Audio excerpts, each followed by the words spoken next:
simbahan, pero masaya, puno-puno ng pagmamahal. Welcome po sa aming Finding True Love. Event po ito ng mga kabataan, no? Kung ano nga ba yung true love. Ate, para sa'yo, ano yung true love? Ate, ano? Parang hindi others na. Ang true love, ang true love ate. Yung true love is yung love na nakukuha natin kay Lord. Yan! So, yun siya, mamaya, nalalaman natin kung ano nga ba yung kahulugan ng salitang true love at ano nga ba ang salitang pagmamahal. Kaya, hindi na natin patatagalin pa, tinatawagan ko na ang mga dancer namin para sa ating energizer.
Hallelujah. Salamat po Diyos, Lord, sa pagkakabinoong Lord, ang tiningang oras sa Panginoon, Lord God.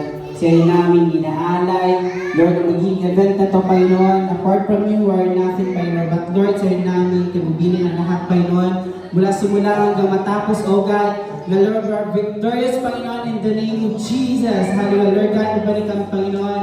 Millions of angels, Ginoo, Lord God, na magtutulong ka na ang kanyang oras sa Panginoon. Kaya Lord, salamat Panginoon, gabayin mo po ang bawat isa sa amin, Panginoon, mula sa awitin mo, Panginoon, down sa iyong words, Panginoon, Lord God, at sa magdadala na iyong salita, Panginoon, na Lord God, na magrema sa kanilang mga puso, ang lahat ng mga nakikinig, Panginoon, at handang sumunod sa iyo, O Diyos. Kaya Lord, salamat ang lahat ng papuri, pagsasalamat, pagdakil at pagsamba sa pangalan ni Jesus. Amen! Isang malakas ang palakpak para ang pagkakas ng Diyos.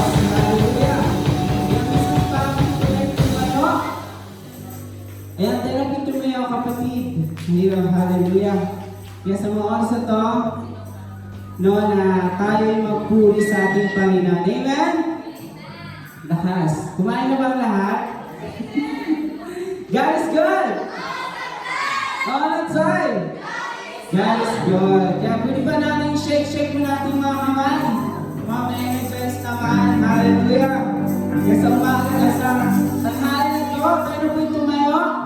Tayo po tumayo lahat. At tayo magpuro sa ating Panginoon, no?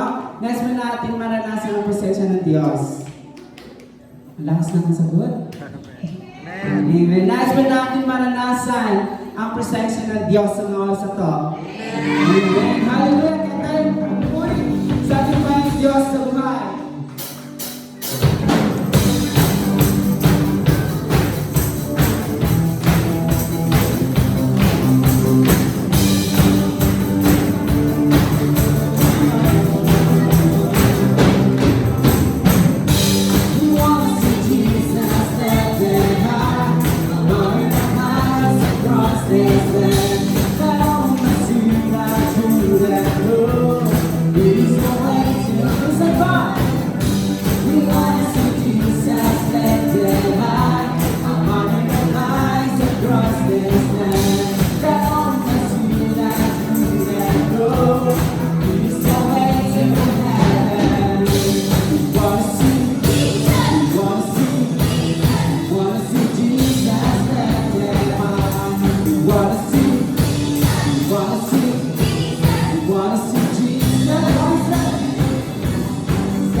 Ya Lord, kaya kami na magpatuloy na Lord, dawitan ka sa mga oso to o Diyos. Hallelujah, Jesus. Hallelujah, hallelujah.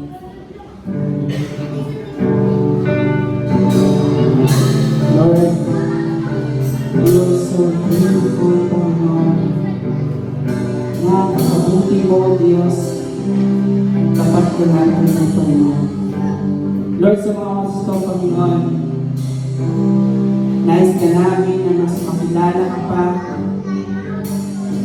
Lord, na higit sa aming mabuhay, Panginoon. Na Lord God, na walang iba na makakapantay sa iyo, Panginoon, kundi ikaw lamang.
reason to come into your presence, guiding light. Your Holy Spirit takes me there, Lord, to the love of my life, to your eyes.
leaning on the throne, crying down, bowing down, and we crown you reign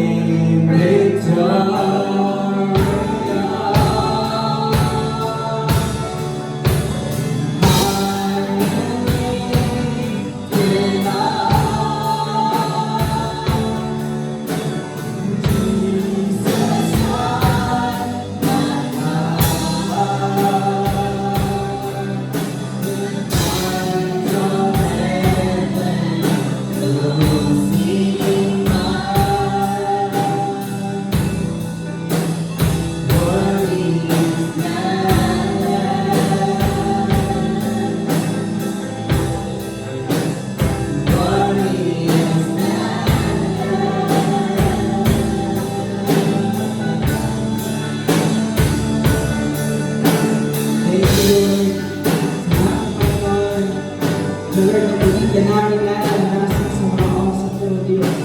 Lord, kailangan mo kami na mas makilala ka pa rin Panginoon at ang Diyos. Lord, ang lahat na hinig Panginoon ay nagdayan na aming salita sa aming mga pusong isipan. Kaya Lord, salamat at sa namin ang balik na magtamis. Pagpuri, Lord, sa lahat ng pagpuri pasasalamat, pagdakilan at samba sa pangalan ng Jesus. Amen.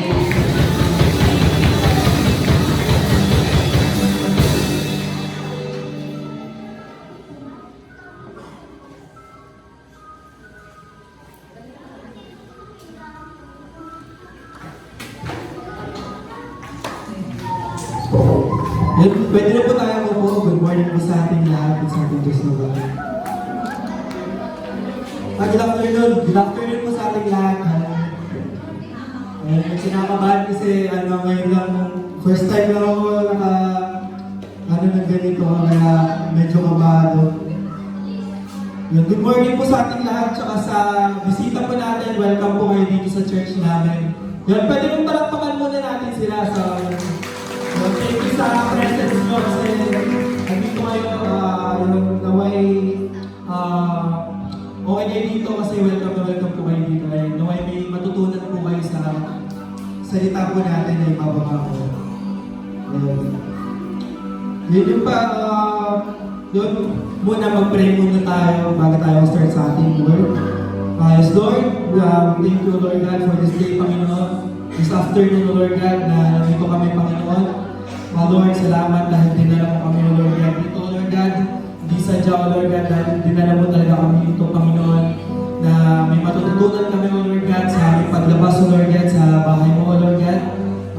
Lord, patuloy mo, Lord God, na itago, Lord God, sa iyong ligaran, Panginoon. At Lord, ito lang, Panginoon, aking mataas, Lord God, sa yung salita, Lord God, na Lord God, mag-deliver ko, Lord God, na maayos, Panginoon, na ikaw lang, Panginoon, Lord God, sa ganang kilala, Panginoon, na maiintindihan nila, Lord, yung love na galing sa iyo, the greatest love.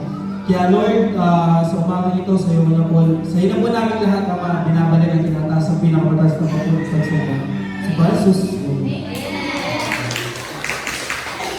Good morning po good afternoon po ulit sa ating lahat. Ngayon, ang pag-uusapan po natin ngayon is fighting through love. Yun, hahanapin natin yung totoong pagmamahal na galing sa Panginoon. Ang verse po natin is, pwede pa ka mga Gerald? Yung verse po natin. Yung verse. Yan. 1 Corinthians 1:13.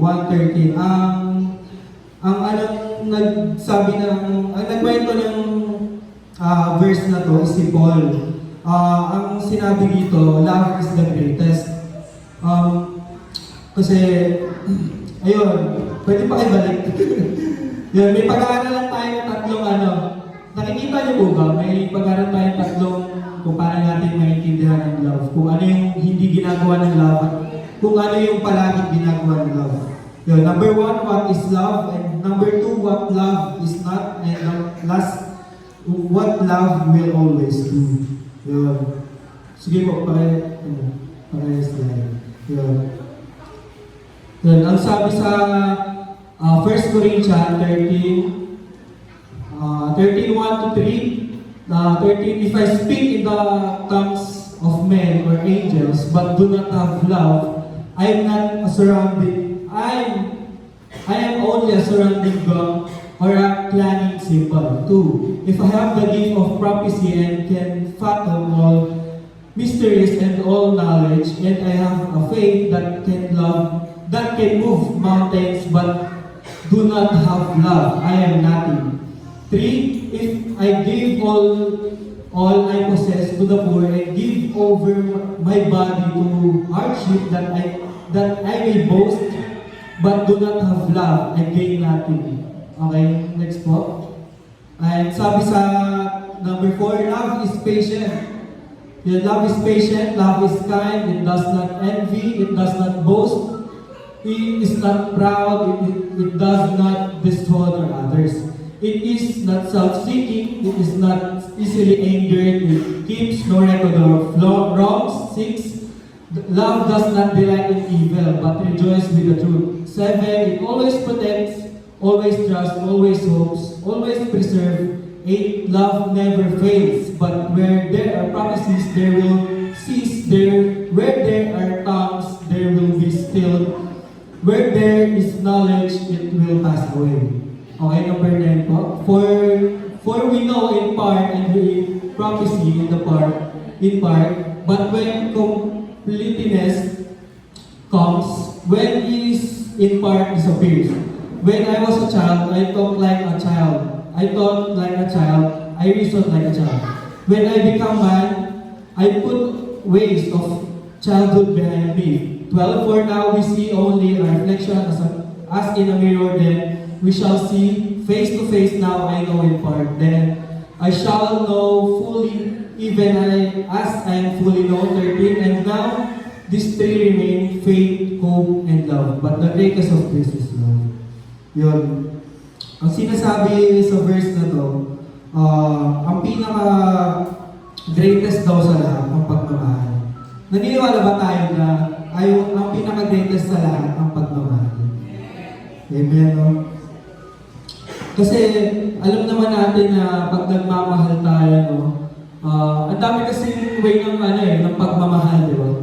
Ang daming way ng pagmamahal, di ba? Kaya tayo merong mga love language, yung natin, yung physical touch, words of affirmation, then at marami pa. And ayun, ang pag-aaralan natin ngayon, pwede pa next kay Gerald. Yan, before tayo mag-start, ano muna yung love? Sa inyo, ano muna yung love? Ay, nasagot na. Sinasagot ka na lang Jasmine kanina. Ngayon, pwede pa yung next. Love from God anchors us in storm. We believe ba na yung love na galing sa Panginoon is i-anchor niya tayo sa lahat ng storm. Ang ibig sabihin ng storm, lahat ng problema. As I believe, marami na rin talaga ako na-encounter na, hindi lang naman ako kasi lahat naman tayo nagkakaroon ng kanya-kanyang encounter sa life na problema.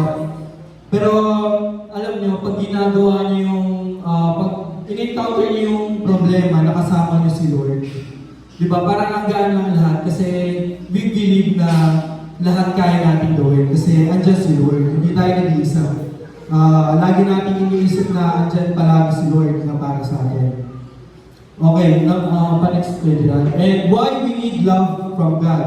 Bakit daw natin kailangan ng pagmamahal na galing kay Lord? Kasi po, number 1, love from God gives direction. Diba, totoo naman na pag tayo na kay Lord, meron tayong direction. Kasi,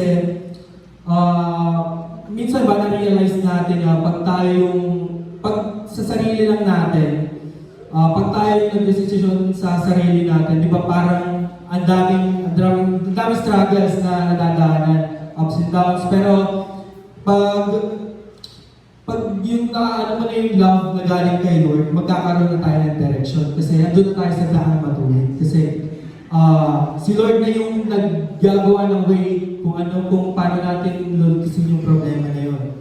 the second is love strengthens our faith. Yun, yung pagmamahal na galing sa Panginoon, nagbibigay ng kalakasan sa ating faith. Yun, na yun, nagpapalakas sa ating faith. Number 3, love brings joy and peace. Naniniwala naman tayo na pag nagmamahal tayo, meron tayong kapayapaan, di ba? Meron tayong peace and joy. And number 4 is love anchors us when life is unstable. Gaya ng sinabi kanina. And next sa mga Gerald. Love God in your every step. Mahalin mo yung Panginoon sa ginagawa mo sa lahat ng bagay. Lahat ng step mo sa life mo, sa school mo man, sa gusto mong path na tahakin, na gusto mong maging career, man, sa church, sa school, sa sarili mo man, mahalin mo yung Panginoon kasi once na minamahal mo yung Panginoon sa bawat akbo mo sa buhay, tinutulungan ka ni Lord, hindi ka nahihirapan na mag-step up kung saan ka pupunta, kung saan may gusto pumunta, tapos alam mo kasama ko si Lord na pupuntahan ko siya kasi andyan si Lord para sa'yo. And the next, una po nating pag-aaralan sa what love is. Ano daw po ba yung pagmamahal? Sige, next mo ba? What love is. Ang sabi sa Bible, ang pagmamahal is, ang pagmamahal daw ay sabi sa 1 Corinthians 13, ang pagmamahal, love is patient, love is kind, it does not envy, it does not boast. It is not proud, it does not dishonor others, it is not self-seeking, it is not easily angered, it keeps no records of wrongs. Love does not delight in evil. Ayun, ang sinasabi sa kung ano yung love. And ang sabi daw, pwede pa next page. Yun. Ang una natin ang number 1 daw sa pagmamahal, love is not a feeling. Naniniwala po ba kayo na ang pagmamahal niya, love is not a feeling? Kasi, ako naniniwala ko na love is not a feeling. Kasi, hindi naman porket may nararamdaman tayo sa tao niyo, ibig sabihin ng love tayo. Kasi maraming ibig sabihin ng feeling, maraming ibig sabihin nun. Merong galit, merong inggit, meron din pagmamahal. Pero, ang sabi doon, love is not a feeling. Kasi ako naniniwala ako na yung feelings nawawala talaga yun. Kasi it's normal naman talaga na mawala pero depende pa rin naman yun sa situation sa life mo. Kung paano ba kayo, kunwari yung partner mo, kung paano ba kayo nagmamahalan, sa family mo, kung paano ba kayo nagmamahalan. And ayun po, hindi porket may nararamdaman ka sa ibang tao, ibig sabihin na love na. Kasi, ayun nga, paano pag nawala? Ayun yung question doon, paano pag nawala yung feelings mo sa tao na yun? Matatawag mo pa rin ba yung love? And pangalawa po, ang sinasabi doon sa love is a choice. Kasi if you choose to love, you also choose God if you love. Kasi ang Diyos natin ay pag-ibig. Kaya pag nagmamahal daw tayo, pinipili na din natin si Lord kasi ang Panginoon natin ay pag-ibig. Yeah. At sabi, if you really love the others, it is not all about the perfection. Di mo lang daw pipiliin yung tao na yun kasi perfect, maraming kasi ibig sabihin daw, ang love is choosing each other even the hardest day. Pipiliin mo yung tao na yun, kasi you choose to love. Kahit na mawala yung feelings mo, andun pa rin yung pagmamahal mo kasi you choose to love yung tao na yun. At ang pangatlo po, love is a commitment of the will, not based on emotion but in your will. Ayun, ang sabi sa love is a commitment. Ang love daw is commitment, long suffering. Hindi yung ano lang, yung palangalian lang. Yung commitment, yung kahit anong mangyari sa inyong dalawa, anong mangyari sa life nyo, na dami yung pagdadaanan, na ano pa rin, yung pinipili mo pa rin siyang mahalin kasi yung commit sa tao na yun, na mahalin mo siya, no? Gagaya nung kunwari, iba-iba rin kasi ang commitment. For example, pag nasa church tayo, yung commitment natin is, kunwari, binigyan tayo ng ministry, kunwari, nasa music tayo, dapat, ang commitment natin, dapat, lagi tayong nakaka-attend, lagi tayo dito, tsaka dapat maging responsible din tayo sa mga binibigay sa ating ministry kasi pag ganun, parang hindi mo siya matatawag na commitment kasi parang pa lang, pumupunta ka lang kasi parang wala lang, parang gusto mo lang doon. Dapat pag dapat magko-commit kayo, fully commit yung may matututunan ka, yung may mag-i-improve sa'yo, na commit sa commit mo yung sarili mo sa Lord kasi love from God is great. Kasi once na ma-feel natin yung gano'n na commitment na nagagaling sa Panginoon kasi lalo na talaga pag mahal natin yung ginagawa natin, no? Yung parang lang, nagugulo lang tayo sa flow ng na yun, ng pagmamahal na yun. And last natin is, love is a verb, love is an action. Yun. Sinabi dito na it's important to communicate love through love or words, but we must also do through action. Sinasabi doon na hindi lang dapat daw tayo sa salita, dapat ginagawa natin yung pagmamahal. Kasi, di ba, dali naman natin sabihin na mahal natin yung tao, pero ang tanong ba, nararamdaman ba ng tao? Ayun yung question doon, kung nakikita ba ng tao na mahal mo ba talaga siya, or sinasabi mo lang kasi, ganito na babubuhan ka, nagagandahan ka lang, kasi may na-feel ka. Pero, ayun ang sabi, dapat yung love daw, ginagawa, hindi sinasabi. No? And yun, sa love is commitment. Kilala po ba natin si Abraham? Kasi ang kwento na Abraham, sobrang tagal ni Abraham nagkaroon ng anak. Kasi pinag-pray niya sa Panginoon na magkaroon siya ng anak. Then, pinagkaloob ng Panginoon si Isaac. Nagkaroon ng anak si Abraham. Then, tinest ni Lord yung commitment ni Abraham sa kanya. Ang sabi ng Panginoon na umakyat ka sa bundok, tsaka umakyat ka sa bundok, then magdala ka ng kahoy, then isama mo si Isaac. Then, ayun, umakyat si Abraham at Isaac. Si Isaac, walang kaalam-alam na kung ano yung gagawin, na sumama lang siya sa father niya, si Abraham. Then, umakyat sila sa bundok. Then, pag numadun na sila, biglang may liwanag na nagsalita na ialay mo yung anak mo sa Panginoon, na parang ibibigay mo yung anak mo sa Panginoon. No, kung sa kung sa tayo lang sa panahon natin ngayon, sa natin ngayon, magagawa ba natin yun na yung at tagal natin inantay sa Panginoon, tas sasabihin ni Lord na ibalik ulit sa Kanya. Tas ang pinaka ba doon, tao kasi syempre lalo na anak, kaya mo ba yun i-surrender mo yung ikaw na tao, kaya mo ba i-surrender yung anak mo sa Panginoon? No, para lang sa commitment mo. Pero si Abraham, hindi siya nagda-doubt, hindi siya nagdadalawang isip. Ginawa niya pa rin yun. Pero, ayun, doon na naman ni Lord yung commitment na Abraham na kahit na ano ng Panginoon, ano pa rin siya sa commitment niya. Ginagawa niya pa rin. Totoo siya sa Panginoon kahit na yung kapalit, yung buhay niya ng anak niya. And yun, sa love is an action.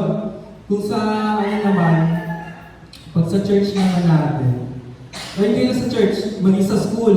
Di ba pag sa school, sasabihin natin, magre-review na ako, pero anong ginagawa mo? Nakaano ka lang, nakahiga ka lang. Sasabihin mo, gusto ka ng mataas na grades. Tapos ang ginagawa mo, nagsiselfon, nag-scroll na, pagtapos nun, matutulog na. Then, araw na ng exam, sasabihin mo na lang, bahala na si Batman. excuse. Sasabihin mo, bahala na si Batman, no? Kung totoo si Batman, siguro sila, anong malay ko sa'yo? Kasi, di ba, ano bang gagawin ni Batman, di ba? Kahit na sabihin mo na, bahala na si Lord. Sasabihin mo, bahala na si Lord, anong gagawin ni Lord? Eh, hindi ka naman kumikilos para sa sarili mo, di ba? Parang wala lang din, nagpipray ka na para lang sa wala. Yun. At, ang sabi dito, sasabihin mo sa sarili mo, syempre, sasabihin mo sa sarili mo na, gusto mo na magbago, gusto mo na mag-improve yung sarili mo, pero yung nakikita mong result, kabaliktaran. Parang nagiging mas worse ka pa. Ayun yung reality ngayon na parang ang dali na lang natin sabihin lahat, no? Pero hindi natin kayang gawin. Nandun lang tayo sa pagsabi ng sa salita, pero yung sa gawa wala. And pangalawa natin, sorry po kasi first time ko na talaga nag-word ngayon, kaya ang bilis lang din talaga ng word ko. Hindi ko lang sasabihin ko din talaga, pero ayun, nagpapasalamat ko Lord kasi nagkaroon ng opportunity na ito. Then yung pangalawa, what love is not? Ano daw yung love na hindi natin dapat gawin? Ang una, number one, a Christian love is not a jealousy. Yung Christian love daw, hindi daw dapat seloso. Kasi ang taong seloso, hindi doon nalulubog sila. Kahit sabihin natin sa tao, no, na pag yung tao na yung seloso, parang, kasi meron namang pagsiselos na tama at may pagsiselos na mali. Kasi, ang daming ng selos, kunwari, ka lang yung may partner ka sa school, tapos nagulat ka, may kinakausap siya na di mo kilala, then ikaw, out of nowhere, bigla ka nagselos. Imbis na tanungin mo muna kung sino yun, inuna mo yung pagsiselos, di ba? Tsaka kaya doon nagpapos yung away ng dalawa. Dapat, pag ganun, magtanong ka muna bago ka magsalita doon sa kanya. Ayun, sabi, what love is not, hindi dapat tayo mayabang, hindi mapagmataas. Pwede ba next slide yun? Ayun. Meron tayong two types of jealousy. Ang number one po natin is holy jealous. Ito yung sinasabi na yung Panginoon natin, seloso. Ang sabi niya sa salita niya, sa Exodus 14:14, I am a jealous God. Kasi, alam mo kung bakit seloso ang Panginoon? Kasi ayaw ka ni Lord na mapunta sa iyo. Ang ibig sabihin nun, ayaw ka ni Lord na mapunta ka sa mali. Kasi gusto ni Lord na sa Kanya ka lang. Kasi, siyempre, pag tayo na kay Lord, alam natin na yung ginagawa natin is tama. Pero, ayun, dahil nga, love tayo ng Lord, ayaw na tayong mawala sa Kanya. Kaya, sinasabi yung holy jealous, I am a jealous God. Dahil ayaw ni Lord na sisirain ka lang, yung wawasakin ka lang ng tao, tapos, pagtapos nun, di ba, iiwan mo si Lord, tapos gagawin sa'yo ng tao, sasaktan ka lang, iiwan ka lang, tapos babalikan mo na naman si Lord. Parang ginagawa mo ng second option si Lord. Kaya ayun ang huwag natin gagawin. Dapat, pag nagmamahal din tayo, dapat, nandun pa rin yung pagmamahal natin kay Lord. Naman pa rin yung pagmamahal natin kay Lord. Kasi, yung love sa tao, may hangganan yan. Kasi yung love sa Panginoon, unconditional. Walang kapantay. Kasi, alam mo, pag minahal mo talaga si Lord, ang dami mong manirealize sa sarili mo. Hindi na sa sarili mo, pati sa ibang tao. Kasi nagkakaroon ka ng malawak na kaisipan. Unlike before na sarili mo lang yung iniisip mo. Yun.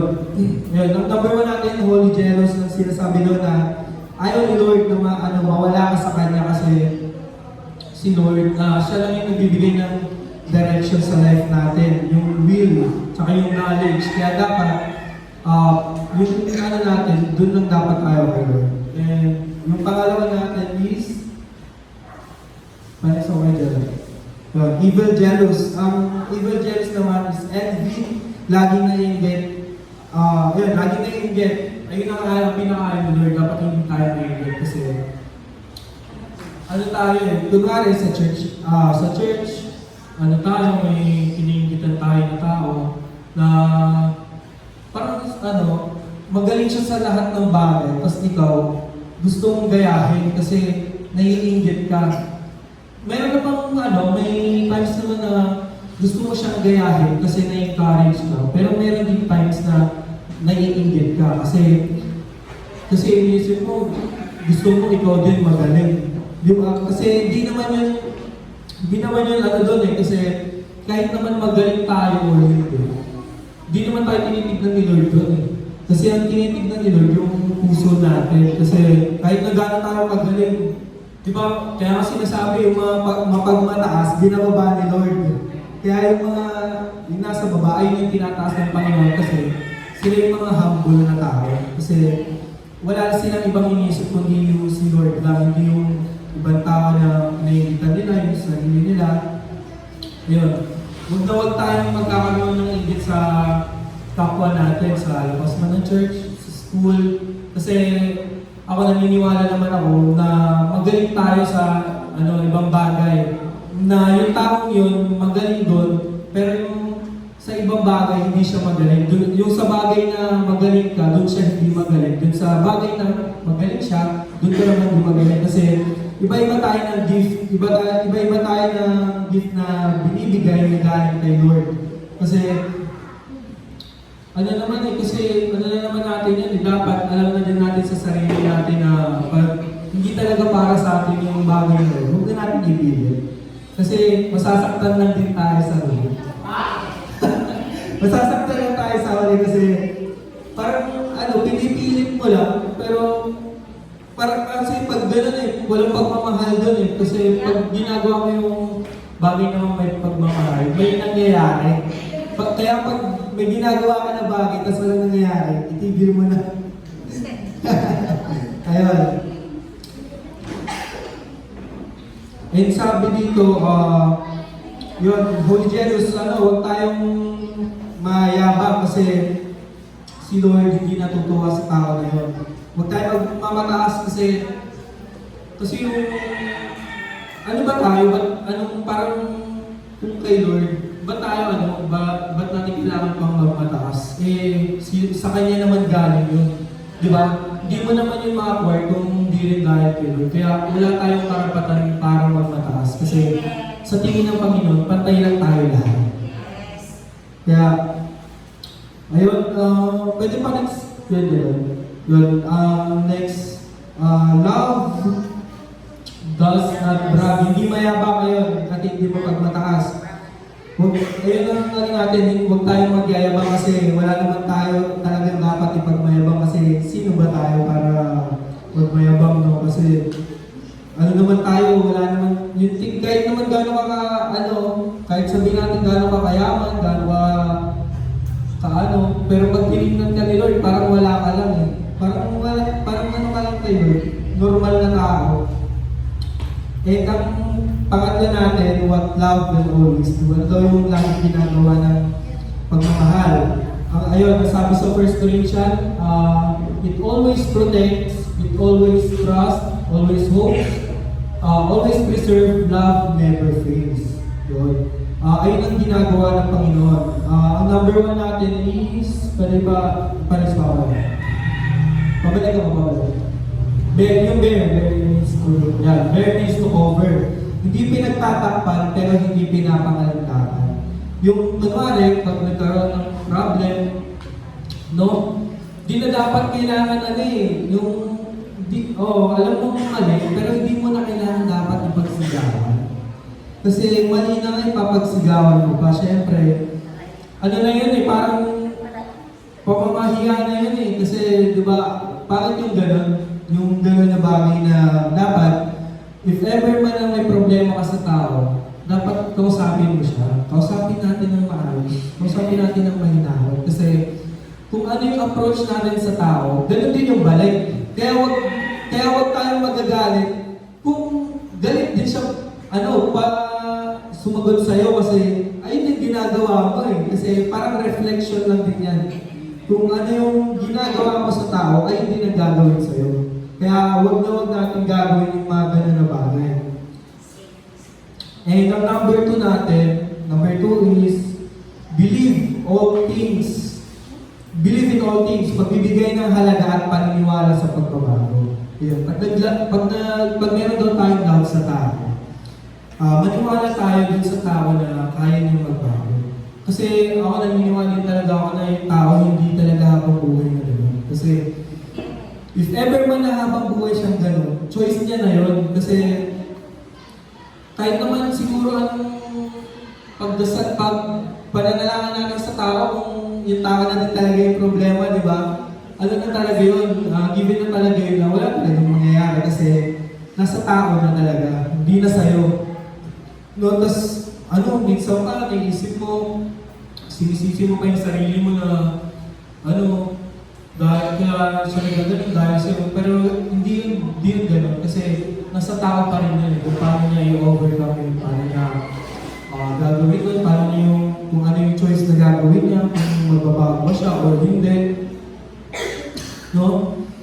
Pagmamahal dapat, lagi tayong maniwala at maniwala tayo sa pagbabago. Kasi, lahat naman talaga may pagbabago. Binibigyan tayo ni Lord na buhay, di ba? Araw-araw tayo binibigyan ni Lord ng buhay kasi ayun yung chance natin. Lagi tayo binibigyan ni Lord ng pang-araw-araw na pagbabago. Di ba? Kaya, yun, talagang baguhin natin yung natin. Dapat, yung makikita sa life natin, yung kung anong katangian meron ng Panginoon. Di ba yung pagmamahal, yun yung pagsasakripisyo ng Panginoon na nakikita tayo sa life natin kasi lalo na pag tinatawag na natin yung sarili natin na Kristiyano. Kasi huwag mong tatawagin yung sarili mong Kristiyano kung wala naman ang katangian ng Diyos sa iyo. Ayun yung katotohanan ko na hindi mo pwedeng tawagin Kristiyano yung sarili mo kung hindi naman nakikita sa iyo ng tao na Kristiyano ka talaga na hindi na nakikita yung katangian ng Lord na meron si Lord na hindi na nakikita sa iyo. No? Kaya, ayun, pag kay Lord naman, di ba, marami na tayong nagawa kay Lord na kasalanan, ang daming nating, kasi totoo naman talaga kasi tayo mga tao, nabubuhay tayo sa kasalanan. Pero si Lord, di ba, naniniwala si Lord na magbabago tayo kasi naman lahat talaga may pagbabago, lahat ng tao may pagbabago kasi pag nagtitiwala ka sa tao, parang din siya parang na-encourage din siya na magbago kasi may tao talaga naniniwala sa kanya. Kasi naisip niya na magkakaroon siya ng talagang pagbabago kasi may tao talagang naniniwala sa kanya. Andyan para tulungan siya sa pagbabago niya. And ang kasunod natin, hope all things. Excuse. Hope is trusting that God is working for good even we can see it. Yeah. Di ba yung hope natin, di ba? Di ba sinasabi pa nga ni Coco Martin, di ba? Love, joy, hope. Dahil maniwala talaga tayo sa hope kasi alam nyo, one time, so talaga ako sa Lord, gusto ko lang i-share kung paano yung Christian life ko kasi nung una ko talagang ginabi yung sarili ko na Kristiyano, nung time na ginagamit na ako ng Lord sa gawain niya. Nung nung may event po tayo sa may prayer mountain, meron po tayong event doon, tapos kasi curious ako, kasi yung bata pa lang ginagamit na sa gawain ng Panginoon. Sabi ko, Lord, gusto ko din ng gano'n. Sinabi ko sa isip ko habang nandun sa gawain. Then, ilang araw lang, naglalaro po ako na Mobile Legends sa araw na nagsisiyon. Madaling araw, tapos bigla na lang ako naiyak. Then, pagtapos nun, nag-pray ako kay Lord. Tapos iyak ako nang iyak kay Lord. Sinurrender ko talaga yung life ko kay Lord. Tapos alam mo kung anong ginawa ng Panginoon. Ang bilis nung pagkilos ng Panginoon. Kinabukasan, nagulat ako. Chinat ako ni Ate Sharon. Sabi niya, Jay, gusto mo ba mag-back up sa akin? Tapos sabi ko, naiyak na naman ako nun kasi sabi ko, Lord, grabe ka naman Lord, ang bilis naman. Kasi syempre, di mo in-expect yung gano'n kasi mapapaisip ka, deserve mo ba yun? Kasi ano ka lang makasalanan tao tapos biglang alin ng Panginoon. Pero totoo nga once na si Lord na yung kumilos sa life ko, wala ka nang magagawa, bubuhos na talaga yung pagpapala mo sa buhay mo. Na magugulat ka na lang, yung mga unexpected na hindi mo hinihingi sa Panginoon pero dumadating. Magugulat ka na lang kasi andyan na sa harapan mo. Ayun.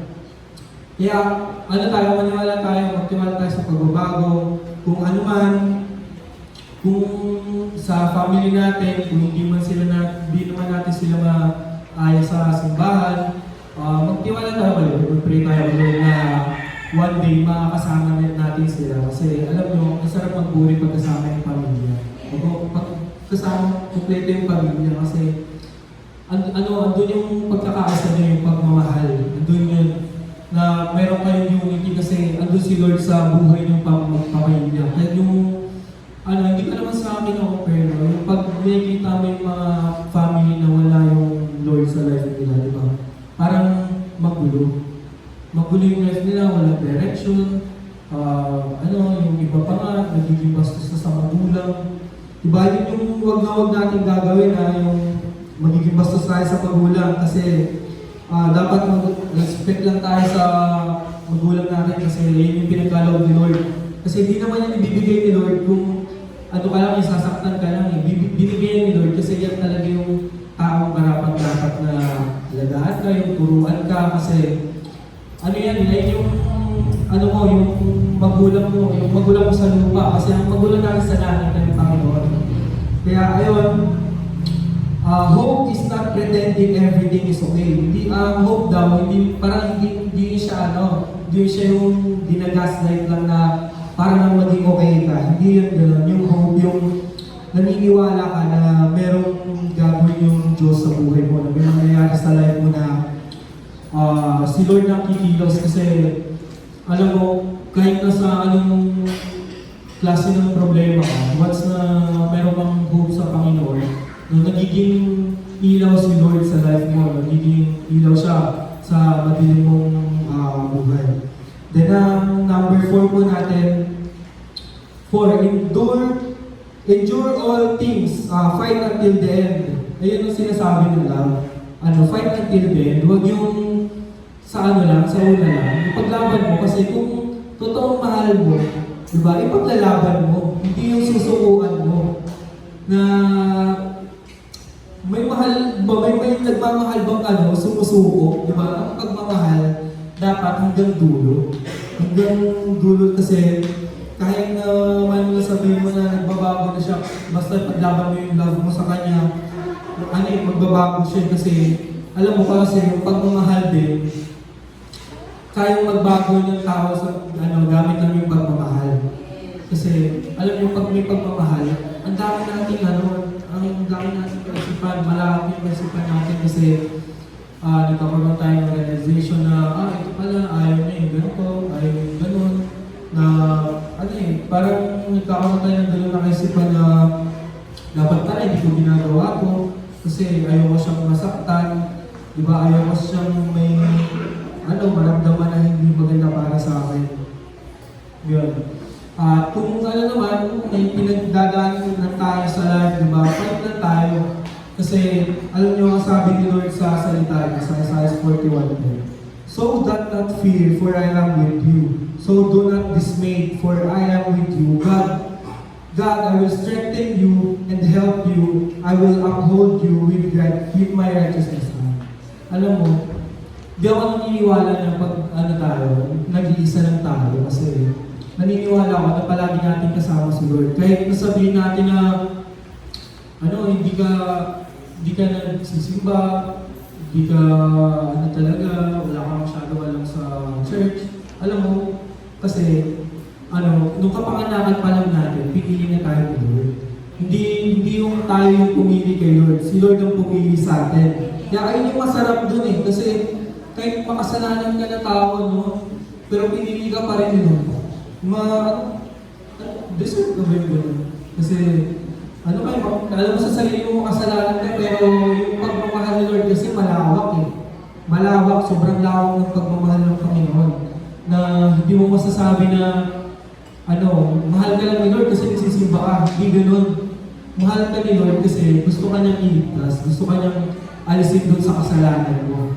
Ayun yung love na nagagaling kay Lord. Kaya sobrang sarap na mahal tayo ni Lord kasi kahit na anong gawin natin sa Kanya, si Lord di tayo iwan, andyan palagi si Lord. And ang pinaka-last po natin is, love never fails. The agape love, the highest form of love, unconditional, sacrificial, and volitional.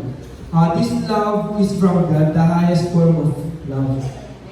Alam mo, yung unconditional, walang kapantay. Kasi, alam mo, yung tao, may hangganan lang din yung pagmamahal niya. May pa nga may condition pa yung pagmamahal niyan eh. Di ba? May may condition. Kasi, may taong, di ba, mahal mo yung tao, tapos yung tao yun, mahal ka lang kasi mahal mo siya. Hindi yung mahal ka niya kasi mahal ka niya talaga. Yung love ka lang niya kasi mahal mo siya. May naramdaman siya sa'yo. Pero, hindi yun yung totoong pagmamahal kasi, yan eh. Parang, nireciprocate mo lang yung ginawa niya. Mahal kita, kaya, mahal kita. Ganun lang. Yun. Ang sarap, sobrang sarap sa feeling pag naramdaman natin yung love na galing kay Lord. Yung pag-ibig na walang hanggan kasi wala kapantay yung pagmamahal ng Panginoon. Kasi ang sarap, talaga, hindi ka, umulan yung salitang thank you eh. Yung, pag na-feel mo talaga yung love ni Lord, mapapasigaw ka talaga sa sobrang tuwa. Mapapakalo ka pa, maiiyak ka sa sobrang sarap sa feeling ng pagmamahal ng galing sa Panginoon. No? Yun. Tsaka yung love na galing sa Panginoon, sacrificial. Alam nyo, yung grabe yung ginagawa natin sa Panginoon na alam nyo yun, na binigay ng Panginoon yung kaysa-isa niyang anak para lang sa atin. Para lang sa kasalanan natin. Di ba? Na labas na si Lord doon eh. Kasi ikaw na yung gumawa doon, hindi naman yung ganun yung inuutos ni Lord sa atin. Ang inuutos sa atin ni Lord, magmahal tayo, hindi yung gagawa tayo ng mali. Kaya, ayun, di ba, ang napapaisip din talaga tayo na hindi tayo deserve sa pagmamahal ni Lord kasi doon pa rin talaga tayo sa laman. Doon pa rin tayo sa love na na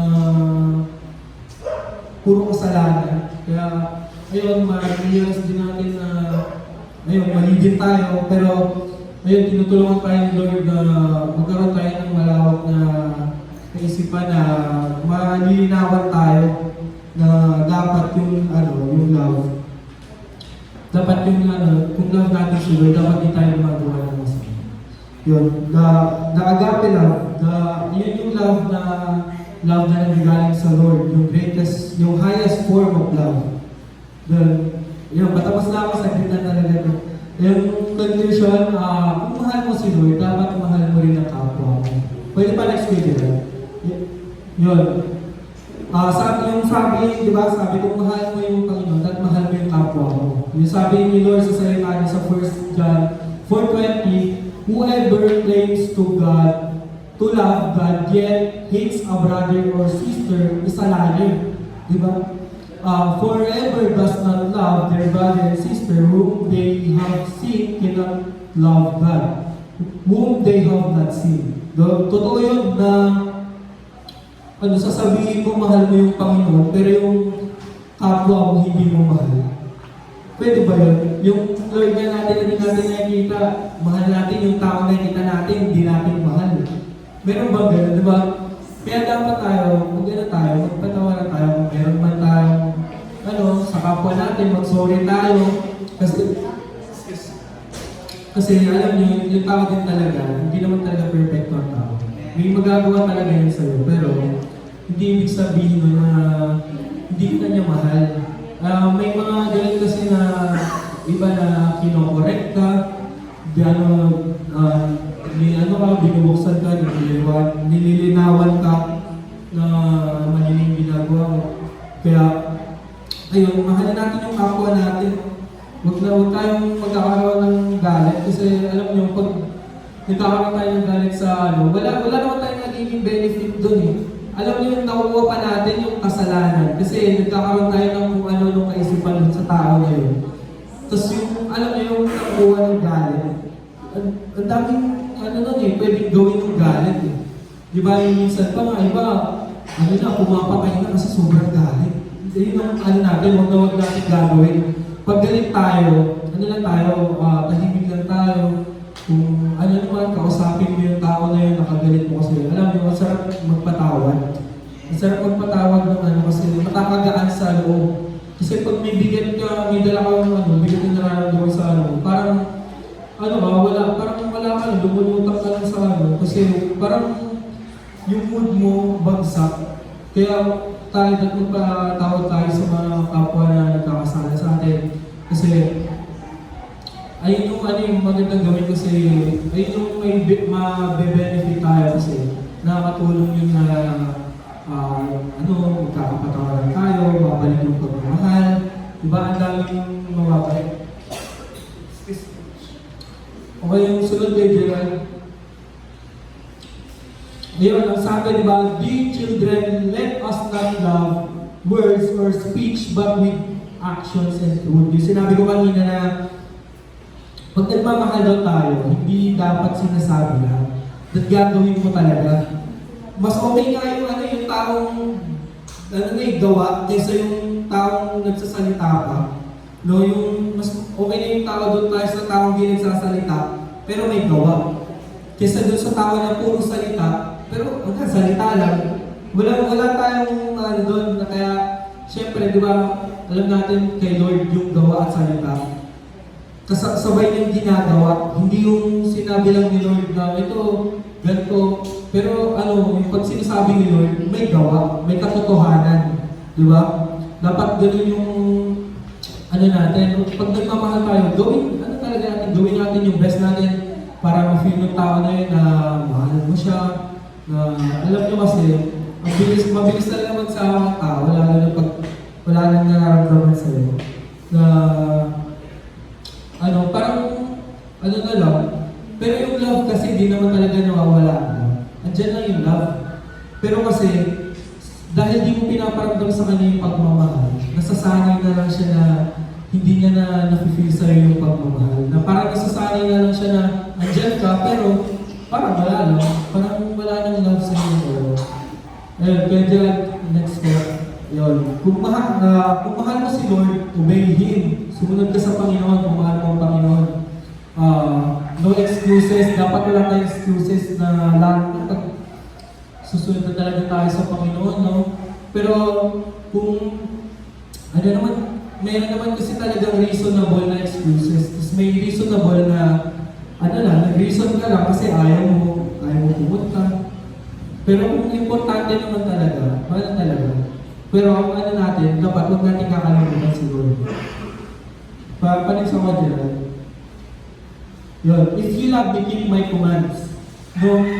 Di ba ang kautosan ng Panginoon 10, tapos ginawa na lang 2. Alam mo, hirap na hirap pa tayo doon, isundin mo. 2 na lang yung utos na ng Panginoon, pero pa rin tayo, hirap na hirap pa rin tayo sundin nyo. No?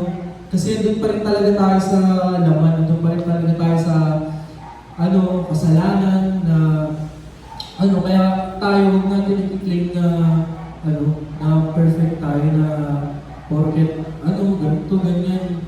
Ibig sabihin nun, perfect ka na, mataas na yung tingin mo sarili mo. Huwag yung ganun kasi dapat nakikita ng tao sa'yo kung ano yung sinasabi mo dapat. Hindi yung puro salita lang.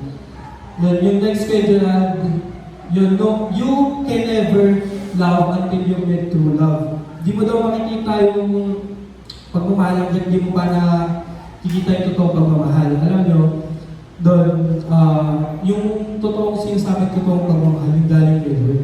No, yung hindi mo ma-feel yung love na-feel mo na love na galing kay Lord. Kasi, alam nyo, actually, na-feel mo naman talaga sa tao yan, yung love. Pero panandalian lang yung sasabihin mo, Lord, totoo na ba to? Kasi sobrang kinikilig eh. Kasi kahit saan ka magpunta, nakangiti ka, habang kausap siya, kahit naghuhugas ka ng plato, nakangiti ka na eh. Wala lang na siya nag-iisip, tapos mo feel mo,